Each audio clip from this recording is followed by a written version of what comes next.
What is going on YouTube? Welcome back to another FPL Family with me, Lee. This is Sam, and what a weekend it has been.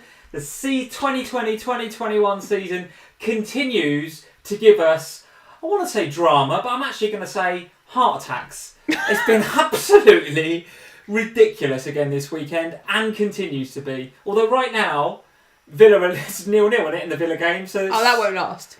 It can't possibly last. It can't possibly last. It is just drama after drama. And we've had actually a very, very interesting few days. Football aside, which I'll talk to. Obviously, we are here, guys, to talk about Gameweek 5 and our reaction to it. And in particular, both of our wildcards getting played this game week. And if you guys tuned in last Sunday, you'll know that I was very close to playing the button. And then on OHANA on that following Friday and on Twitter, you know that I pressed the button very early on and caught all the price rises, etc., etc.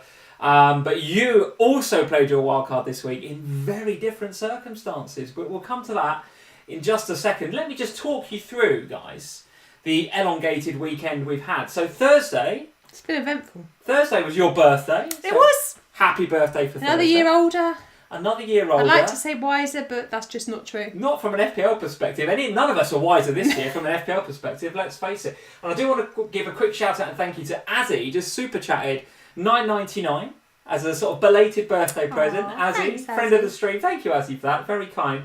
And one thing we have to point out, because going on from the Thursday birthday, we then had a Friday day out where we went to the Spurs stadium. Do you know how? Right, before we talk about the actual day there, how nice was it to be in a football stadium again? It was great to be in a football stadium, but it was eerily quiet, wasn't it? It was eerily quiet. And there's normally like 60,000 people, but... And we had the stadium tour, and we sat in Jose's seat, we sat in the dugout, and we walked down the bit where Eric Dyer ran to have his dump the other day, which was hilarious. By the way, guys, this stadium, if you've not been, it is incredible. It's absolutely an incredible stadium. It's incredible to just go and watch a match, but it's even more incredible when you go behind the scenes and see it's ridiculous. The changing room, obviously I was getting flashbacks to the All or Nothing documentary, and then you go into the NFL changing rooms, and they are like ridiculous. They're huge. But even the away changing rooms is massive. And the away facility is very, very good. So anyway, we had a great time at the Spurs stadium. Really, really great. You picked yourself up. Big news, guys. Big news. You picked up yourself a new mug, Sam from FPL Family. And the eagle-eyed of you will notice Sam is drinking her tea this evening from a new mug. Show us the mug. Right. Any of you guys see that? You might not be able to see that. There is the new... Can they see that? Gareth Bale There he is. Spurs mug. And for the benefit of the podcast listeners, he's got a little heart going on round the Spurs badge. And there he is wearing his new shirt. And there he is with his new shirt. Now listen, guys, we will be talking about that the certain Welshman a bit later on and what happened Forever now. at the top. He will come up in Stadium. every live stream from now on.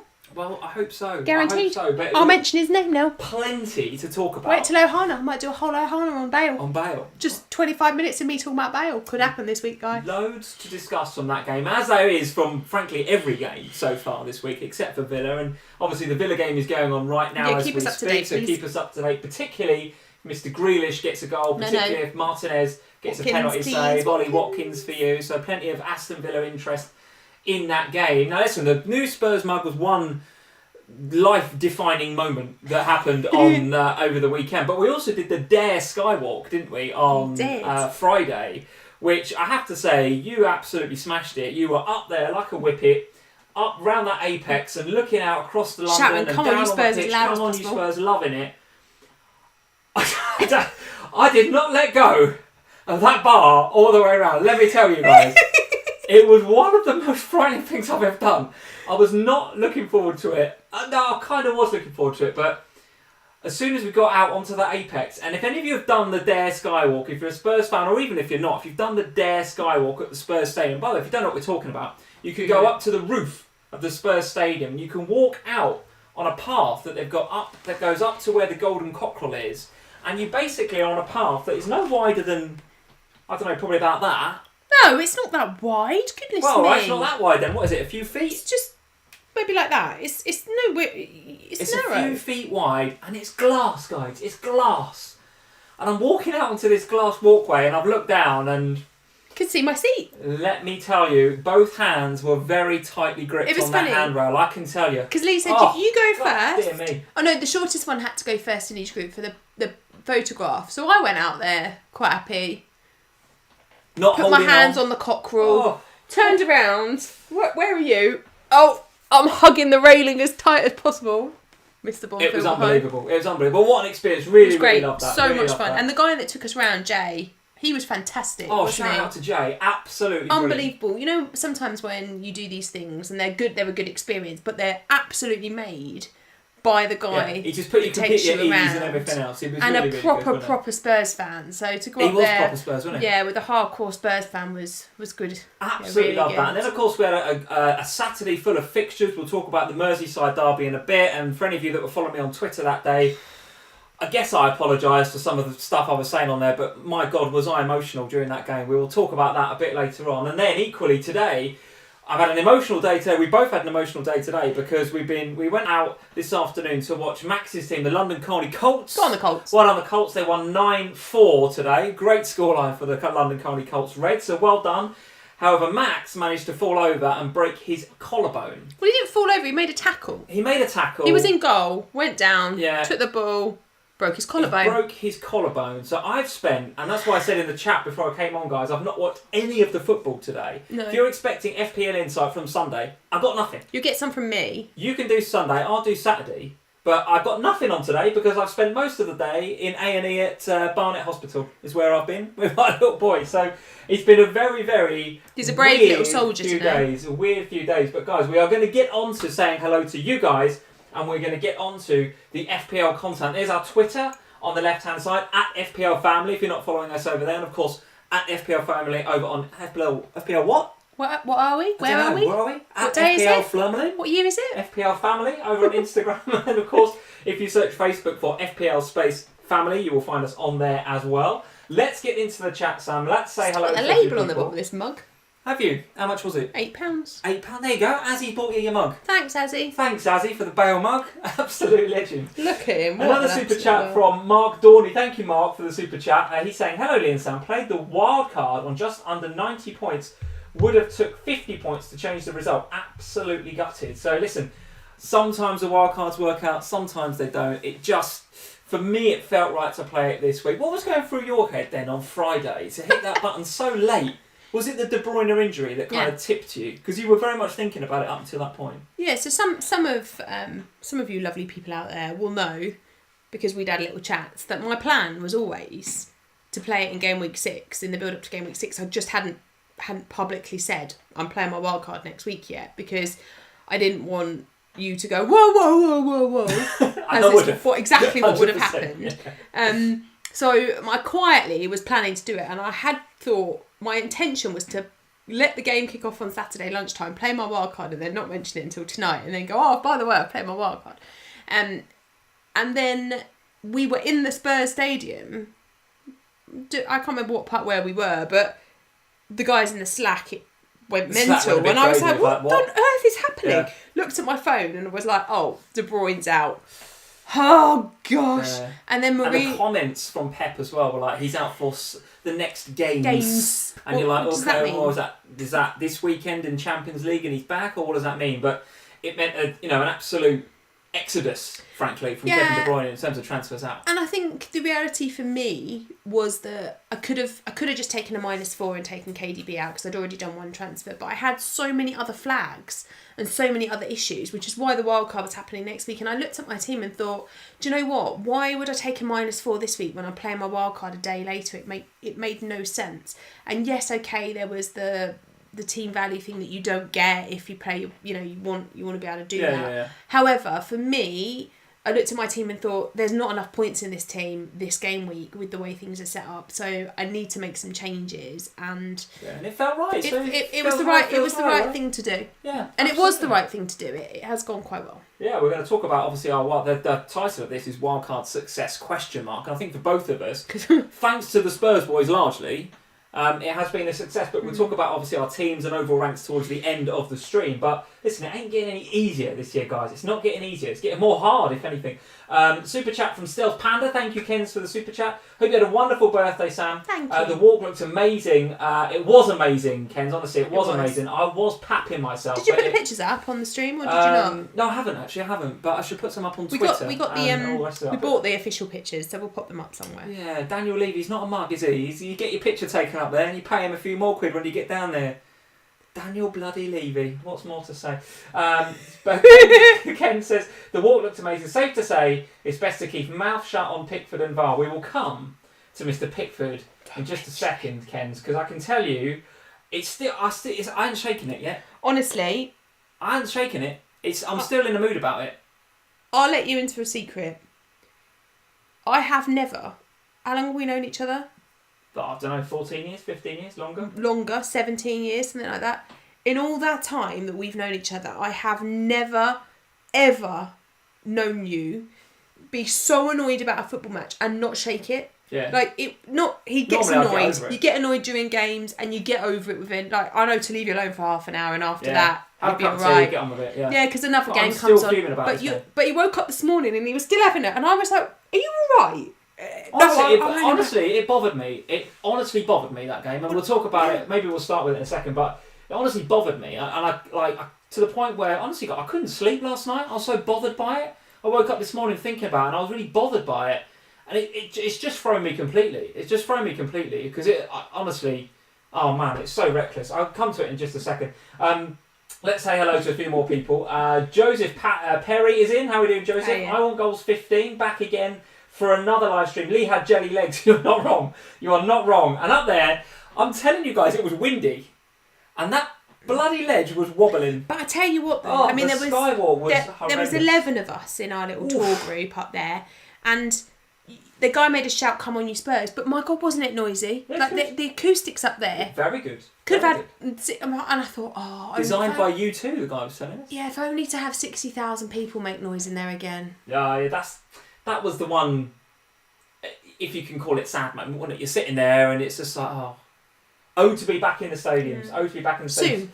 Joe Finley Badder is in and moderating. Hey Joe, how are we doing? Neil Crastin is here. How are we doing, Neil? Very nice to see you. Sorry to hear about little Max. Yeah, mate. He'll bounce back. He'll bounce back. He's all right. He was not happy at the time, I can tell you. But the boys went on to win 9-4, didn't they? Go on, the boys. So go on, the Colts. Bossman525, he's in. Lee is looking frustrated. Honestly, yes. It's not the word. Yes, honestly, yes, I am. And I will still be when we get to the game. I'm sure it's going to get emotional. Let's see. Azzy, of course, is in. Azzy, George Wade is here. Abhishek is here. Marius, our whole host of you guys. So, guys, welcome. And thank you for joining us tonight on FPL Family. There is the Twitter, as I mentioned before. Sam, we need to get this over and done with. We need to talk about the Merseyside derby. Let's start with it. Before I go off on one, which I'm bound to, what were your thoughts? On the game? I don't want to rile you anymore, but I think for me the pick. Let's start with the elephant in the room. The Pickford thing was a joke, in my view. Even if he's offside and therefore it's not a penalty, there is no reason why that reckless challenge couldn't have been a red card. Yeah. It's still a bad decision. There's plenty of things that happen while players stopped and players get sent off for it. Players get sent off after games. Penalties are given after full-time whistles, for example. Players get sent off after the games. Assistant managers in the Spurs game get sent off after the games. That happens all the time. Yeah. The ball doesn't have to be active for Pickford to be sent off. Pickford's challenge was horrendous. And quite frankly, Van Dijk was lucky to be able to walk off the pitch. Not that lucky. He's done an ACL. He's out for 9 months. I know that.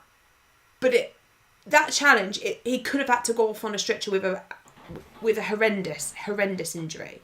Now, but an ACL is worse than a leg break. Yeah, I'm not. And for anyone that's got either of those injuries, I'm not about to sit here and compare injuries. I've had neither, touch wood, thankfully. But if you do your ACL, it's never the same. Virgil van Dijk, and here we go, I'm going to go off on one now. Virgil van Dijk is 30 soon. He's 30 years old.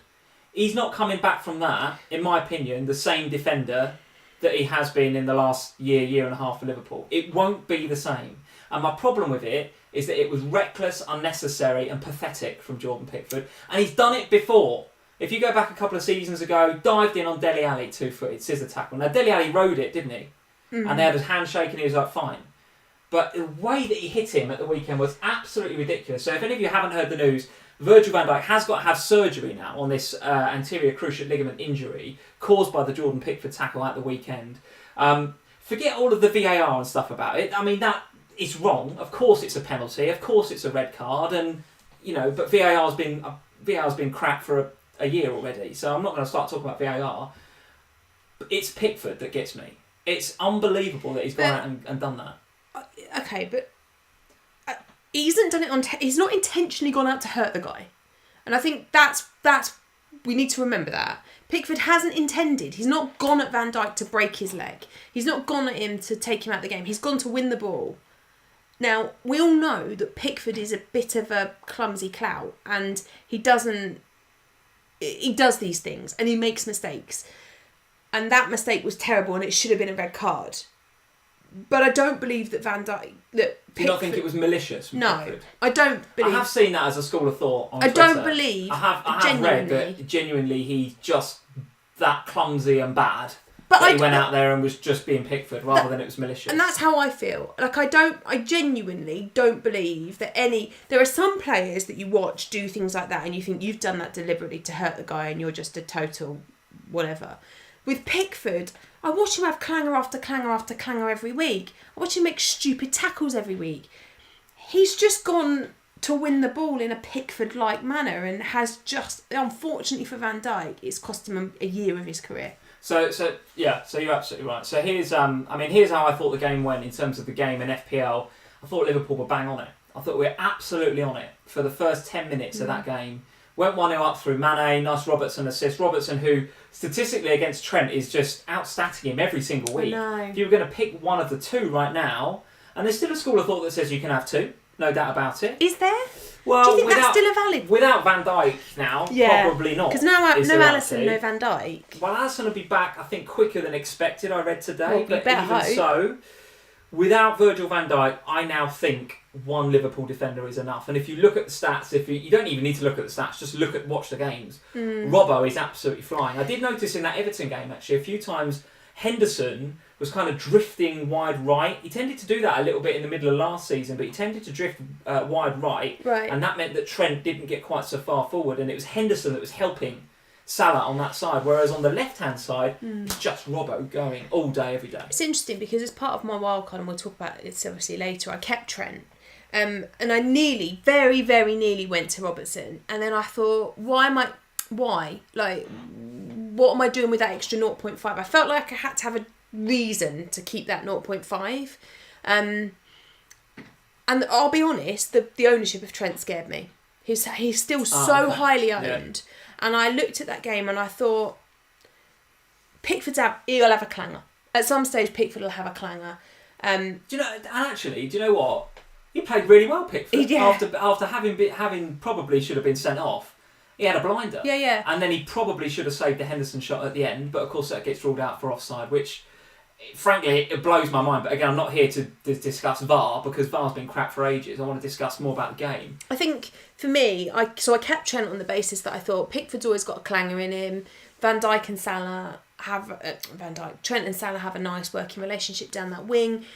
Trent's got to improve at some stage. I couldn't necessarily see that Robbo was that much better an option than Trent in that moment, in that game, particularly with ownership levels as they were.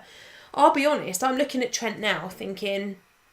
Still pinging free kicks though. We're not for a good Pickford save. He might have scored a free kick. Yeah, and he might have scored a free kick, and that's the difficulty, isn't it? Is that there's always that moment in the game where Trent could have, should have, scored, got an assist. Yeah. And then you kind of sit there and think, well, how many weeks do you maintain a 7.5 million defender when they're just not performing? Yeah. But and with no Van Dijk, heat maps and stats, right? If you look at where Robbo is on the pitch versus Trent on the other side, or even if you did a straight comparison of Trent last season versus this first 4 weeks, he's not anywhere near as far forward. He's not, and he's not. Last season when he didn't get forward like that, he would be crossing from deep. No, yeah. He's not doing that as much now, and I don't know why. It's obviously a change of philosophy. I think so. I think you just generally you're a bit weaker down that side in terms of like the way that you actually set up and defend. So maybe Klopp's maintaining him a little bit more in that defensive role to improve that area. But there are so many other defenders in a slightly lower price bracket outside of Liverpool who did perform this weekend, be it in attacking returns or defensive ones. It doesn't really matter. That the temptation to just take 2 million out of Van Dijk and have Chilwell or somebody instead is quite high. Yeah, super chat from Toxic Fusion. Thank you for the super chat. West Ham fan here. Sorry, Sam. Much love. We'll be talking about that game a bit later on as the smash and grab that was West Ham in the last few minutes there. Absolutely incredible. But just to finish up on this game, thought just to, without putting my Pickford biases to one side, we haven't even discussed Richarlison yet, which was an absolutely disgusting tackle. Deserves to be banned for forever. Absolutely horrendous. Forever. But Thiago, I think, luckily is going to escape a bad injury. He's probably going to miss Ajax, maybe one Premier League game. How good was Thiago, by the way? He's not an FPL asset, I don't think, but how good is he? He's unbelievable. But from an FPL perspective, Everton continue to impress. You put all of the Merseyside derby stuff, then I'll take my Liverpool glasses off for a second for the sake of the Everton fans that are on. And I will say, they were very, very good. Dominic Calvert-Lewin, how well does he take that goal? Does he score the header if Virgil's on the pitch is a different question. But listen, he got above Robbo like he wasn't even there, and Gomez was caught underneath it, and an absolutely fantastic header. I think I feel a lot better now that I have Dominic Calvert-Lewin in my team. He's not a behind-the-sofa player, though. He's not like massively involved in the game, and then he just scores 2 goals. But I think he is a behind-the-sofa sort of player because the way he's playing at the moment for the last 5 game weeks has 5 returns on the trot. He's absolutely on form. And a goal for England, by the way. And a goal for England. And you look at it and you kind of go, well, how many weeks can I sit here and not own him? And if I hadn't, part of the reason I wasn't wildcard in this week was because it was the derby and I wasn't sure how that would pan out. And I was kind of like, well, do I need him for this week? The answer is clearly yes, you do need him. You do. You have. I think you want him now. I think you've got to have him. I think so. And the one thing that's interesting for me, and we spoke about the Gary theory, didn't we, a couple of weeks ago, because Anthony Gary was talking about the fact that James Rodrigues is going to get forward more without Richarlison. Yeah. I think when they went down to 10 men, the last thing they want to do then is take risks and push James forward. But it was right at the end of the game as well. And it was at the end of the game. But it'll be very interesting now to see how James Rodrigues gets forward, or if he does get forward at all anymore in the absence of Richarlison next 3 games. Yeah, I fully expect that James Rodrigues will be up there alongside Dominic Calvert-Lewin again. Yeah, do you regret losing him or? No, because at the time I didn't know Richarlison was going to get a 3-game ban. But now that Richarlison has got a 3-game ban, I think I would probably rather have him. Yeah. I went into my wildcard and my last decision on Saturday morning was, do I go Rodrigues or Pulisic? And I went Pulisic in the end. Now, I think I saw enough in Pulisic on Chelsea, and we'll talk about Chelsea in a sec, to suggest that he's going to be a pretty good pick, I think, this season, and I think he's going to be good value. But James Rodrigues continues to tick over the points. Got an assist at the weekend from the corner, so he's on set pieces, we know that. Yeah. And in the absence of Richarlison, as we saw a couple of weeks ago, I'm expecting him to push on a bit, and that makes me a bit fearful as a recent Rodrigues seller. Yeah, I just think that Everton are performing really well. I still can't quite get my head around their Everton defensive assets. I'm not all there with the Digne picks. I know that he's quite popular at the minute, and I still can't quite get there with that because you've got the Pickford issue going on every week. But I think in terms of their forward players, whether you want to go Rodrigues or Dominic Calvert-Lewin, or indeed both, they look good, aren't they? They look still great. Good picks. And the fixtures still look nice. And from a Liverpool perspective, we spoke about defenders, but Salah's looking great, isn't he? Mane's looking great as well, but Salah, the way he finished that at the weekend, just instinctive shot, fantastic. Yeah, and the thing is, and the guys in the Slack were talking during the game, and it was like, Salah's not had a sniff for a while, but then he does that, and you think, you can be not really in the game for 20 minutes and then pop up with something like that. And I still think you want one of them in your team, don't you? Who, Salah or Mane? Salah or Mane. I think you want Salah. Yeah. It'll be interesting to see, so last word on the Merseyside derby, interesting to see Klopp's philosophy now going forward. He knows that we're going to be short at the back, right? Big season now coming up for Joe Gomez. Massive season coming up for him and for Matty. And he's not started well. He's got to pull his socks up quickly. Big season for Fabinho as well, who potentially could fill in there at centre-back. So from a leadership perspective, I do actually like him back there.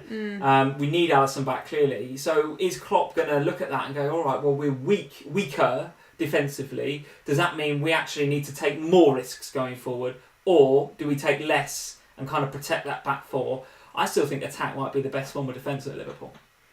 It's how Spurs play the game. It is, yeah, it is. And when you saw that today, right? It takes. Go on then, let's move to that game. And I think we played brilliantly in that first half. We were fantastic, particularly Son and Kane. They ran the show and they were everywhere you wanted them to be. Especially Kane. Like, I know that you think I've got my Spurs goggles on when it comes to Harry Kane.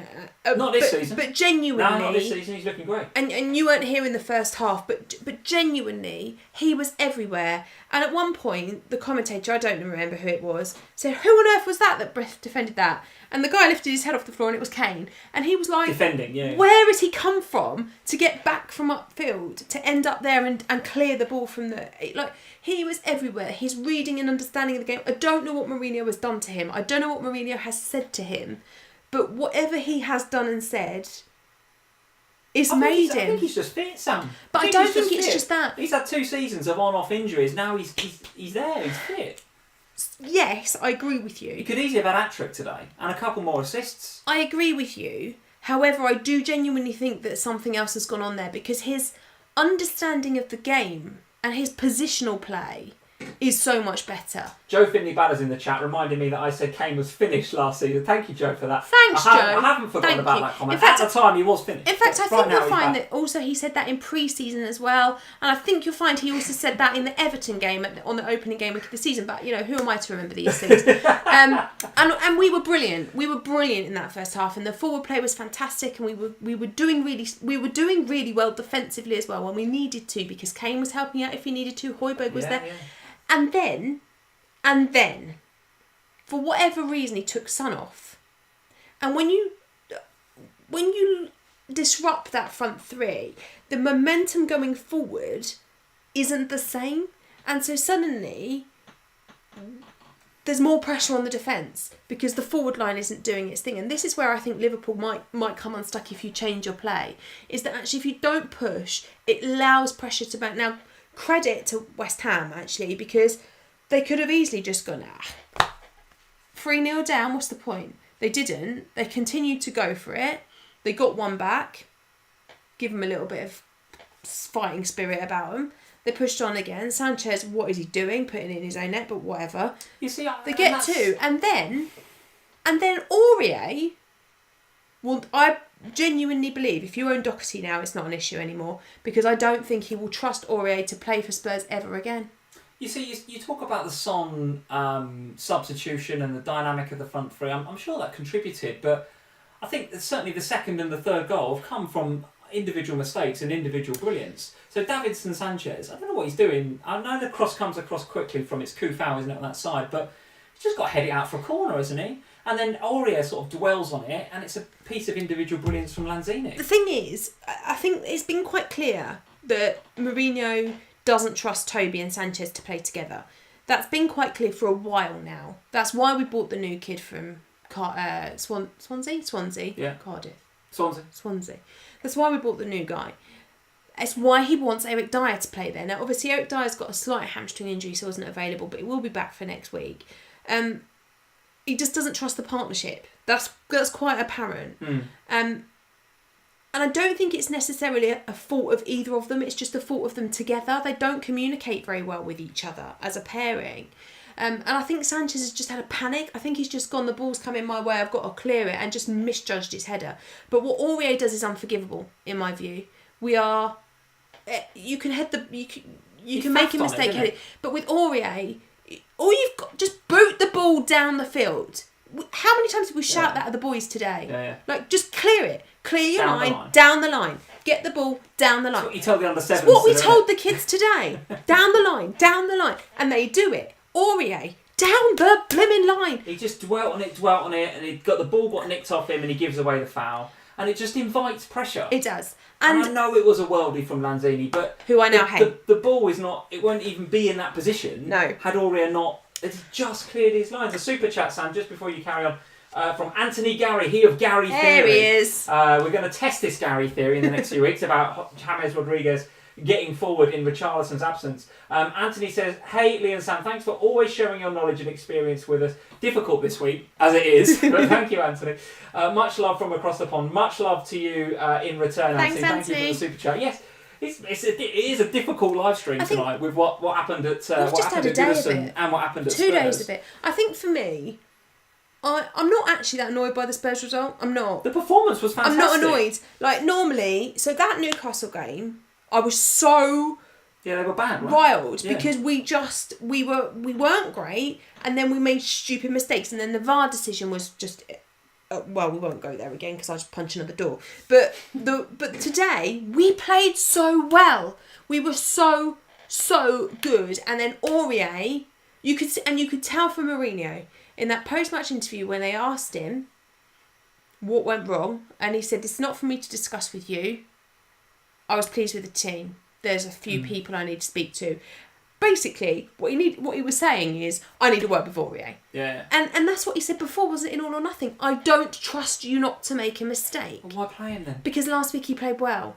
Because I think what happened, and he's played well for a couple of games, and he's not made any mistakes. And then today, I think he's just lost his place, and I think we'll see Doherty back for game week 6. All right, okay. A lot of rhetoric, of course, on Twitter.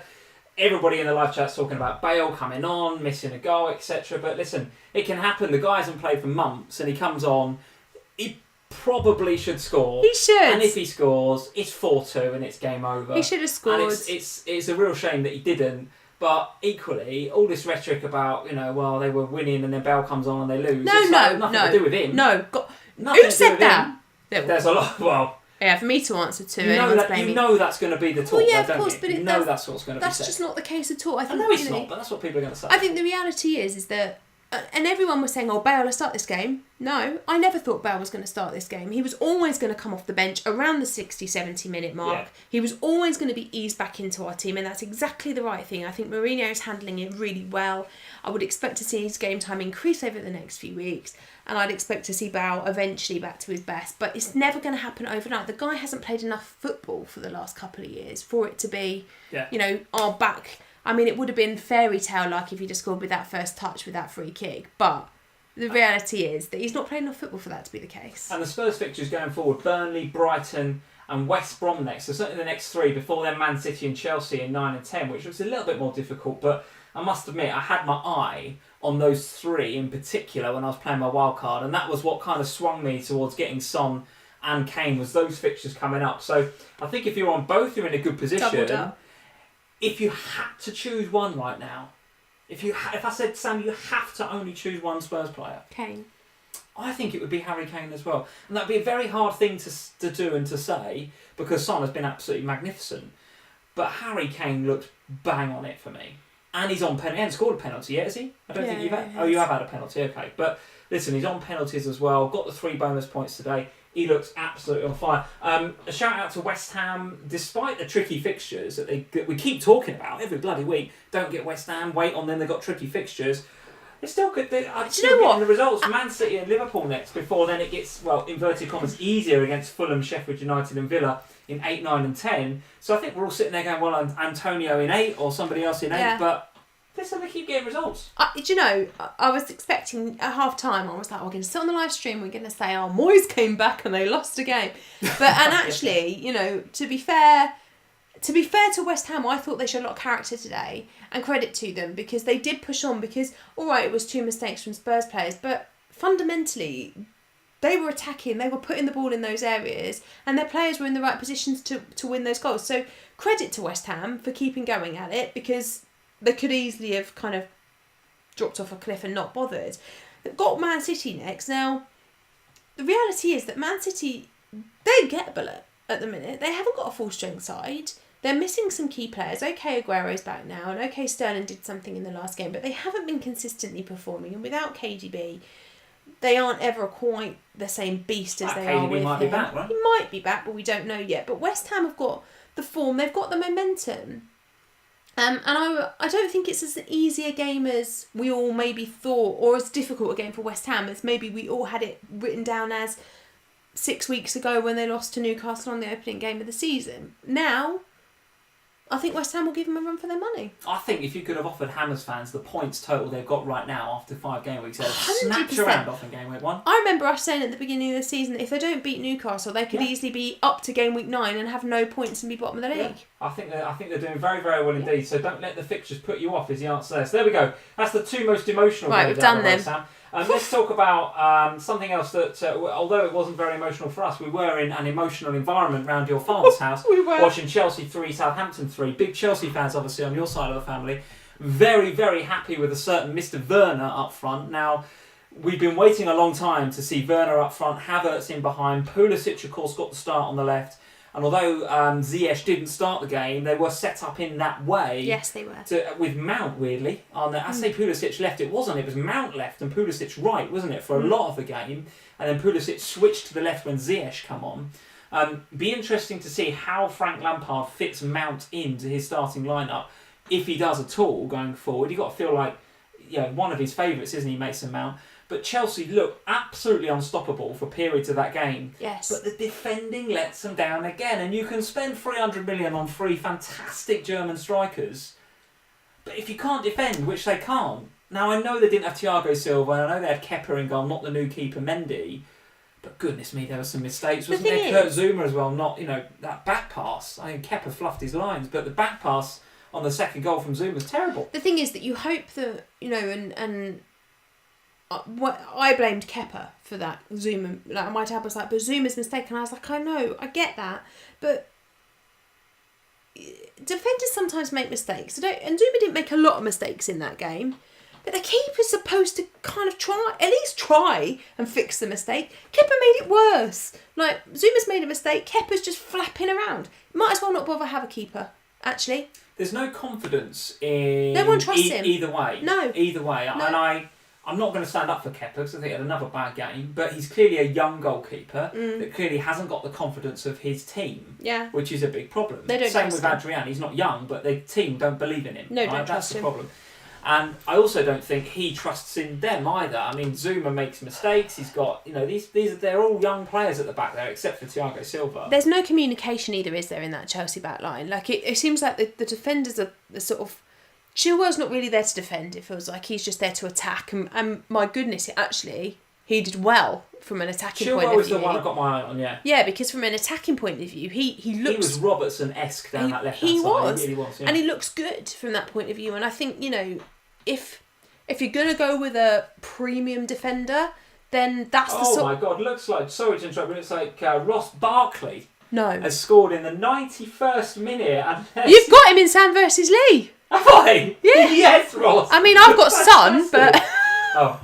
Don't do that to me. Why you got to do that? Well, I've got Vardy as well as one of Why you mine. He's gotta not do even that? playing, so you might have beaten me this You week. even trolled me earlier when I was waiting in the hospital with our lad who had a broken collarbone. I'm waiting to go into X-ray, and you say, Morpage just got you an assist. I was like, great, good. And then I look at it, it's not his assist. You're trolling me, and you've trolled me again, Sam. To be I fair, can't I believe didn't this. mean to. Who got the assist for the Barkley goal, please? I don't know, the guys in the live chat will tell us, but it's 1-0. We're still yet to have a 0-0 in the Premier League. It's Who got absolutely the incredible. assist, please, guys? Looks like it's a Barkley goal in the dying seconds. Absolutely unbelievable. Let's go back to So Chelsea. Chilwell, so I think Chilwell looks like a great option, and I think, Talk to me about Werner, though. I want your opinion on Werner. So for 4 games... But he played in a totally different position. Well, he played in a position, didn't he? One that he wants to play. He played through the middle. Frank's kind of dotted him about, but he puts him in the place he wants to be, and he's fantastic. Yeah, and I think what's going to happen is now, with a fully fit 4 behind him... McGinn assists, Sam, by the way. Well, that's no good to man nor beast. Where's Watkins? With the 4 fit behind him, then you're in a position where he's going to be getting nice balls. I know he didn't get you any returns this week, but I thought Pulisic had a really good game. That's all right, didn't he? Yeah. And I thought there was enough from Pulisic in that game. In fact, there was enough from all of the Chelsea players, attacking-wise, that they all looked like they could be good options. My fear and my concern with Chelsea isn't really I mean, Werner is impossible for me because I want Kane, and I think most people are going to be in that same boat. It's going to be very, very hard to earn Werner and Kane. That will make it very hard. I would say so, yeah. But you look into the sort of the midfield, and you can have Pulisic. You can have... Well, Pulisic isn't that far away from Werner. Maybe 1.2. But the positioning difference is okay. from a forward to a midfielder in terms of the game and the way that you're structuring. And I think 1.2 million is a lot. It is a lot. It's why a lot of people have gone Son over Kane eventually, is because it's a big jump, right? Well, the Chelsea fixtures coming up is Man United away next. Now, I don't think I'm certainly not going to sell Pulisic ahead of that, but I wouldn't be buying into to Chelsea, I don't think, going into that game on paper. Well, I don't know, it's at Old Trafford and Man United just coming off the back of a decent result against Newcastle. I'm not, on paper, I'm not looking at that thinking I must buy into more Chelsea and double up on Chelsea. But after that, Burnley, Sheffield United, Newcastle, before the game against Spurs, that 3 between 7 and 9 looks alright for Chelsea, doesn't it? You're currently not invested in Chelsea at all, right? So what are you thinking? No, because I still... I feel like I'm on a repeat. I still don't really know which one I want. And this is the thing, is that in my head, and I said this on Instagram, Bruno got one last week. It was one last week of Fernandes this week. And if he just got a penalty again, then that was... I hadn't seen enough from him that was making me want to spend 10.5. But there was something in my head that I just couldn't get rid of him. I couldn't work out why I was so attached to him. We'll talk about him in a bit. But Chelsea-wise, who do you fancy? But he was the placeholder, you see, for the Chelsea player. And so in my head, from Bruno, you can go anywhere, any of the Chelsea assets, and it's fine. But I couldn't decide which one was the right one. And my heart pulls me towards Pulisic every time. I just really rate him as a player. Is that just because we've seen him before, what he can do? Maybe. He's a bit of more of a known quantity. It might be. Yeah, it might be. It feels safer than Havertz, doesn't it? Although Havertz went really great again in the 10, didn't he? Yeah, he did. And it might very well be the safety of you're a Premier League experienced player. Yeah, okay. But I don't really think it matters to the Chelsea boys. But I just wanted that extra week of seeing Pulisic. I wasn't convinced he was going to start him. I thought he might come off the bench, so I didn't want to bring him in just ahead of that game. But yeah, I think from game week 7 onwards, there's a really nice run. Yeah, I think he's a hold for me. I'm not certainly looking about getting rid of him. And from a Southampton perspective, starting to worry a bit about Kyle Walker-Peters. They seem a bit unable to keep clean sheets again now, Southampton. Although the last couple of game weeks they've done okay, I guess. Everyone else is unable to keep clean sheets as well. Yeah, so, it's true. True. I don't think you can worry about your 4.5 defender who doesn't keep a clean sheet, because actually Kyle Walker-Peters has for the 2 weeks previous. So I think it's just what it is. Yeah. But Che Adams finally getting off the mark. Yeah, when I sold him. After you've sold him on your wild card, it was bound to happen. Thanks. But Danny Ings back with another goal. I think it's a goal and an assist for Che Adams this week. Yeah, it was. Yeah, great. thanks for that. He got 11. Yeah, brilliant. Thanks, Shay. Want to bring him back in? No, thanks. Absolute troll. He's dead to you now, Che Adams. Can somebody remind me, when just before the 2021-22 season, somebody say, Sam, he'll troll you when I bring him in my team, please. Because it's 2 years in a row now. Bound to happen. Full time at Villa Park, Sam, 1-0. Martinez clean sheet? Martinez clean sheet, which is happy days. Nothing for Watkins or Grealish, but listen, not going to get everything every week. We'll take that. Villa's fixtures look like this coming up. Leeds, Southampton at home, Arsenal away, Brighton at home in the next 4. They look all right if you've got Villa assets. I would say they're in reasonable form and they are a hold, particularly defensively. Martinez looking pretty good. So thanks, Martinez. Chelsea 3, Southampton 3. Let's talk about Bruno then and the boys at Manchester United. I thought... I've been very critical of Manchester United in the past on these live streams. Very recently, as the Man United fans will attest to, thought they were good at the weekend. Thought they were good. And I will give Ollie some credit, which again I don't really do, but he made some ballsy, I think, selections. You did. Juan Mata came in and he put on a masterclass. Dan James played very, very well indeed. Rashford through the middle. I mean, that's not a shock. I thought that was going to go well. But they played very, very well, it's Manchester United. Isn't it? However... it was 1-1 after, 80-something minutes. So 4-1 maybe flatters them a little bit, but the performance probably deserved the win. Yeah, because the reality is, I know it was 1-1, but Bruno's missed a penalty, he had a goal ruled out for VAR. So all of that happened. So it could have been 3-1. Bruno could have had hat-trick as the guys in the... Yeah, I mean, the VAR one went off for VAR, which, let's not talk about VAR. Then he misses the penalty. Then he gets a goal. Then he gets an assist. There was... and the 3 bonus points. There was a lot to like about Bruno, but I thought that actually Ollie, he played it well. And when I looked at that team sheet, I was like, what? And I messaged Josh and was what is happening? The team sheet looked flaky, didn't it? What is this? Why have I kept Bruno? What is this team? Yeah. I don't like the look of it at all. Fred and Matic, wasn't it, in midfield? And I'm like, what? No, Greenwood, where was he? Like, you just look around and go, has he lost? Has Has he lost the plot? And then after 90 seconds, Shaw gets the own goal, and you're thinking, yes, he has. Yeah. Or at least he wants. They did well. I was thinking, does he want to be fired? Is that what's happening here? Yeah. But actually, no. He made the right calls. He made the changes he needed to. Pogba as well. Yeah, well, Pogba probably needs his attitude. Probably needed him to. No, but the point I'm making is that's a brave call from Ollie to do that. It's a right call. Absolutely, you can't go and say, "Oh, it's my dream to play for Madrid" and expect to come back and play for the team. I think from my point of view, the defensive assets still. I know that there was a goal from Wan-Bissaka and all of that, but for me,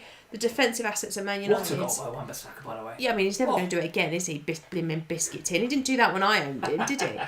But they're still not keeping. They're still not solid defensively, as we saw from Luke Shaw. The Man United managers probably still wished he had been sent off against Spurs now, because then he wouldn't have been playing there to score an own goal. So this week. Let's see what you guys are saying. Azzy is saying we were awful. I think Azzy's Newcastle. We were awful. Basically handed the game to Man United on a silver platter.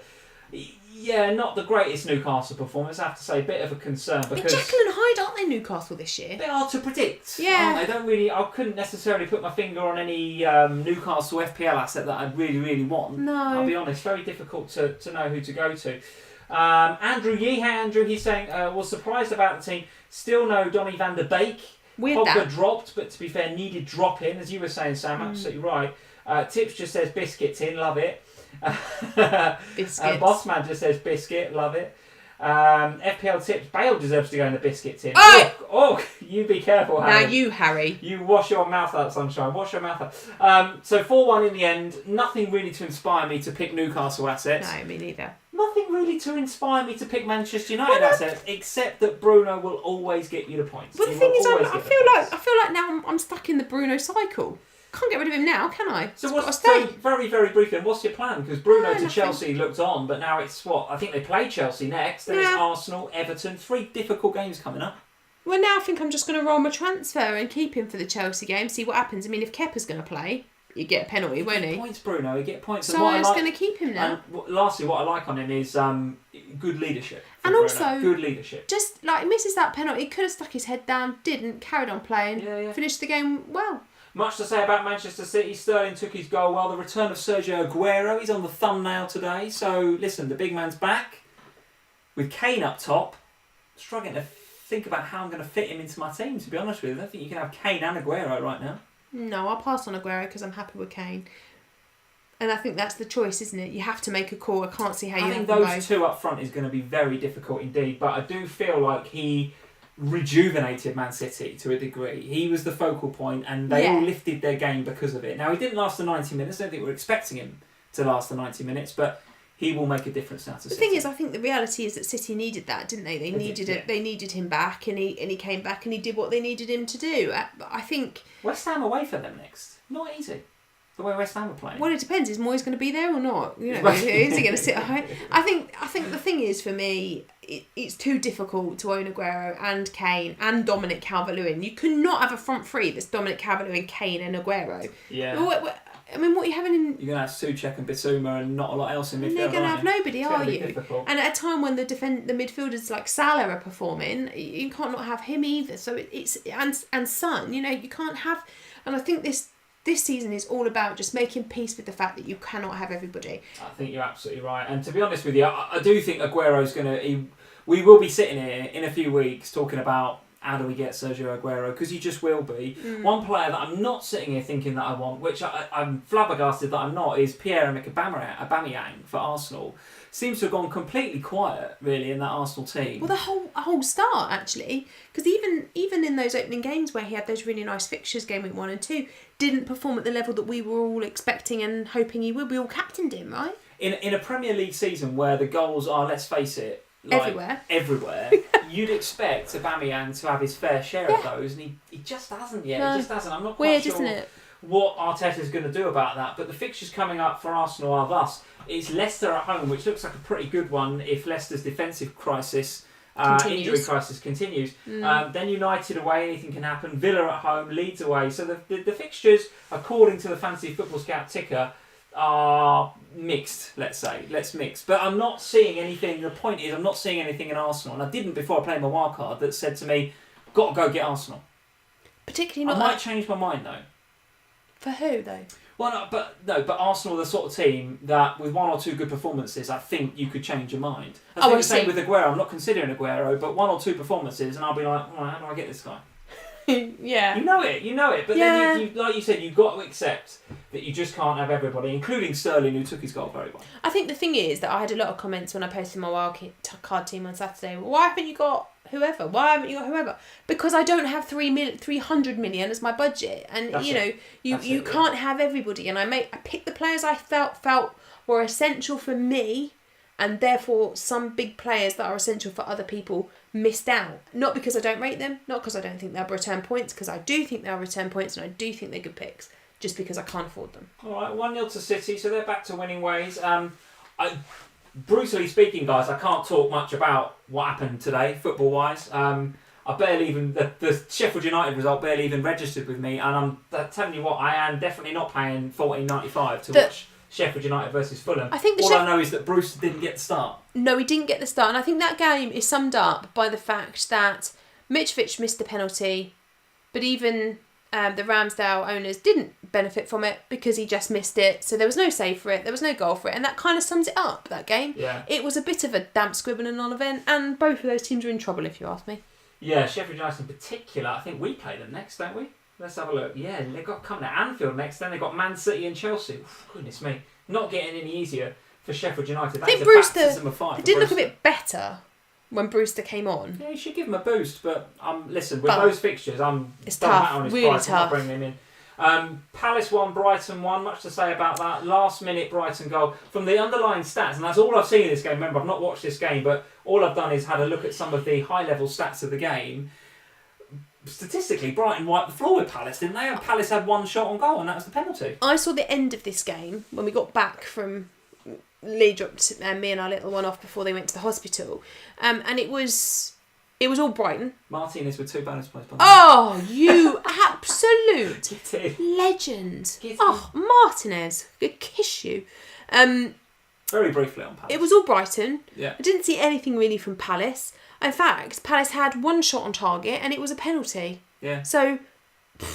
I don't want to say too much more took about away my Lamptey clean sheet. The Lamptey clean sheet was bad. Morpie, I think he was in the game, but didn't really do much. I mean, honestly, what is going on with these players this week? Because that Dunk decision... Oh, what's he doing? What's he doing, Lewis Dunk? Goodness me, I don't know. Players this week. But he's very, very lucky that he's not broke Gary Cahill's leg. Oh, shocking. The way he's behaved. Shocking. And I get that he's that close to goal and he's just trying to put it in, but think with your brain, Lewis Dunk. Yeah, absolutely shocking. But anyway, from a Brighton perspective, West Brom up next. So listen, hold, I think is the message for West Brom. Crystal Palace, again, don't bother. I'm not inspired. Don't bother. I'm not inspired. Apart from Mitchell, who started ahead of Patrick Van Aanholt today, that's the only thing to say. Van Aanholt was on the bench. Is he sort of fit and fine? On the bench today. Surely he starts ahead of Mitchell. Well, let's see what happens in Gameweek 6. There was a school of thought today that said that they'll both start. Mitchell will play, and Patrick Van Aanholt too. So let's see what happens next week. Well, Fulham next for Crystal Palace. So if you've got any Crystal Palace players, despite the sort of, I wouldn't sound negative about them, I just feel very nonplussed about them, to be honest with you. But I wouldn't be selling ahead of Fulham. I'd be keeping for Fulham. Well, but Fulham did look a little bit better with Lookman and... So that's pretty much it, Sam. That's all the games, because we've spoken about Spurs and we haven't got much to say about Leicester versus Villa because we haven't watched it. We've been on here other than to say Martinez 2 bonus points. Get in. Very, very good. Nothing for Grealish or Watkins, but never you mind Villa owners, because it's Leeds and Southampton at home in the next 2 for them, and I think that they are holds. All right, Sam, let's talk about our teams. Spring winner. Where should we start first? Let's start with your team. So this is your wildcard team, the last minute wildcard team as it stands. Looking pretty good. Obviously the Spurs boys very much saved your bacon. I obviously put this together pre-Martinez's 7 or 9 points, or whatever he's got. 9 points. 9 points. So so I'm currently on 84 points. 84, very good. Very good. Rank of 594,000 now. Nice, all right. Which moving in the right direction now. I must say, I'm really, really pleased. That's a million. That's over a million rank gain, and I've still got Dallas to play tomorrow. That's what it's going to be like. That is FPL this season. Massive swings either way, depending on. Frankly, we'll talk about my team in a second. It's the first time I've nailed my captain all year. Yeah. And when you nail the captain, expect a green arrow. I mean, the thing is that for me, so I lost Shay Adams, so that would have been 11 points over Watkins, who got 2, so that's a 9-point swing. But the reality is I didn't have a full team for this game week. Yeah. I would not have had 11 players. I'd have had to have taken a -4 to get 10 players out. Would have taken a -8 to get 11 players out. So the wild card was it actually was, it was forced, it was necessary, and it was needed. And do you know what? In some ways, I think it was better because I didn't have any time to panic and overthink it. It was a case just last minute wildcard just worked. Well, let's be completely honest on this. I played my wildcard at 11:15 when we got home from dinner on Friday night, because we went out to the Spurs Stadium all day. We got home. I did a Zoom and Patreon call with Shah, if you're watching Shah. It was lovely to talk to you. What a nice bloke he was. And do you know what he did? What? Captain Rashford. Did he? Yeah. Good lads. So we had a lovely Zoom There's chat. the Patreon Zoom calls in action right there. There you go. I didn't tell him to Captain Rashford though. I could sit here and say I did, but I didn't. I did say I thought he was worth holding, but he was his placeholder for next week, and he said, "Am I mad?" And I was like, "No, go for it." And then we went out for dinner, and while we were at dinner, I was like, "I'm playing it." We got home from town, and I literally sat there for an hour before I went to bed. Friday night. Yeah, it was like, by the time I actually played it was probably like 10:30, 11:15. Yeah. We sat there, we had Black Box on while you were just slating me to how good was Az. that, by the way? Well, apart from Az behaving like a lunatic. Any of you guys that were in the FPL Black Didn't want Box Harry live Kane. stream Friday night. I think you were wrong, Az. So Mark and Az did. So if you haven't watched this, guys, you need to get over to. So It was as soon hilarious. as we've done here, search for FPL Black Box on YouTube. Go subscribe to that channel. Fantastic. New for this year. FPL channel, but not with new people to FPL. Right? This is Az and Mark Southern. So these are the OGs, right? And they were talking, and Az was being pressured into doing certain things. Az was saying he didn't want Harry Kane, and we were all telling him off. And Andy from Let's Talk FPL, another fantastic channel, who I think will be live streaming after us, was in the chat putting Az under tons of pressure. And Mark then sort of zoomed him in. He joined the call live stream, and we had everybody was in the chat. We had Planet FPL was in there, Fan Show was in there. It was honestly, it was a real proper good live stream. Because everyone was panic wildcarding. So literally, honestly, I've never done anything like it before in my life. I've never, in all my years of FPL, played a wildcard and had an hour. Literally, it was an hour of wildcarding, and I did it, and I was like, I'm done. And then I got up Saturday morning, and I thought, because I said to Leah at one point, I was like, I have to go to bed. I need to sleep on Fernandez. I need to decide what I'm going to do. So I went to bed. That was the one you weren't sure about. He was the one. And I woke up. And the thing is, I wanted to keep rotating keepers. And if I kept Bruno, I didn't have rotating keepers. And I still had Ferguson. And I was like, oh, you're a problem because you're never fit. And I went to bed and I woke up the next morning and I still felt I wanted to keep Fernandez. So I had a bit of a tinker with the rest of my team in the way that it was set up in order that I had rotating keepers, which enabled me to have Martinez. So the transfer I made on Saturday morning was to bring Martinez in alongside McCarthy, and actually, that was a good decision. So your game week point is actually not 76 as per the screen. 84. 84. Yeah. Overall rank 500 and something. 500 and something, right? This is 594. So we're going in the right direction, and Dan has to play tomorrow. So yeah, feels nice. Good. Successful wild card. And now, hopefully, a role transfer ahead of game week 6. Very good. All right. Well, just before we get to my team, a quick shout out to all of our new patrons for this week who joined us in the last 7 days. So thank you, guys, if you've joined us at the OHANA tier at $3 or at the Manager of the Month tier. Not too late to get involved with the Manager of the Month tier, but I will be closing the October competition as soon as game week 6 kicks off. So if you want to take part, in the Manager of the Month for October, it's not too late. Go check out patreon.com/FPL Family. But as soon as that ball is kicked on, I think it's a Friday night actually in game week 6. Is it? I think Leeds are playing Friday night. Might be wrong about that. Might be a pay-per-view game. You can check that for me live. But as soon as the ball is kicked in game week 6, October will be closed. So if you want to go check out patreon.com/FPL Family and take part in the Manager of the Month competition for October, then you can. And of course, we've been doing these Zoom calls with loads of our different patrons over the last couple of weeks. Quite a few actually, given quite a few of you guys were playing the Wildcard over the international break. So thanks to everybody that's really embraced the new Zoom tier in Patreon. Been really, really great to speak to you guys one-to-one, to get to know you, to see how your FPL teams are going.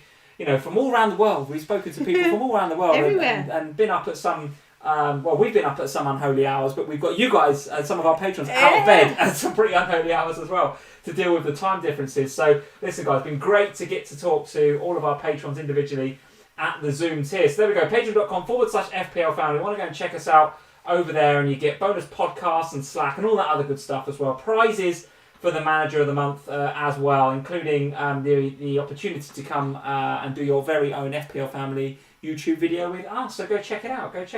Here is my team, my wildcarded team for the game week. Now, same as you, I've got Dallas still to play. It won't be 73. I'll have a few more because of Martinez. I'll have the 3 for Grealish, which is happy days. But it's the Spurs boys that have done it. Have done the business here, no doubt about it. Of course, makes such a difference when you nail that captaincy. It really, really does. And Kane absolutely coming through for me this week, and Son, his able deputy. Very, very happy to have Salah. I feel like I'm on the right Liverpool defender with Robertson as well. I don't feel like I want to double up there right now. I feel you on the sort of 4.5 defender thing. Lamptey.